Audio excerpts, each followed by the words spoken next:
Thailand যাওয়ার জন্য আমাদের এয়ার টিকিটের প্রাইস পড়েছে যাওয়া আসা দুইজনের 61,000 টাকা।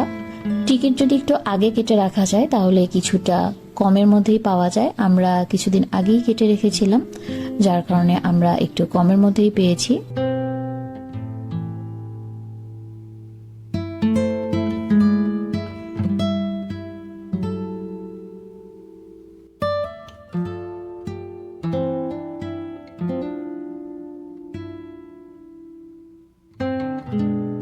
থাইল্যান্ড ভ্রমণের সময় দুটো জিনিস খুবই ইম্পর্টেন্ট, সেটা হচ্ছে এক রিটার্ন এয়ার টিকিট এবং সেকেন্ড হচ্ছে হোটেল বুকিং। তো এটা মাস্ট বি করতে কেউ ভুলবেন না। এটা যদি না থাকে তাহলে কিন্তু ইমিগ্রেশনে ঝামেলা করতে পারে।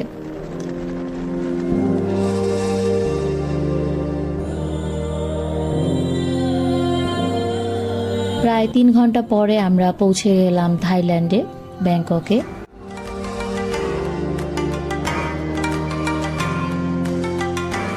এখানেও সব ইমিগ্রেশন কমপ্লিট করে এখন আমরা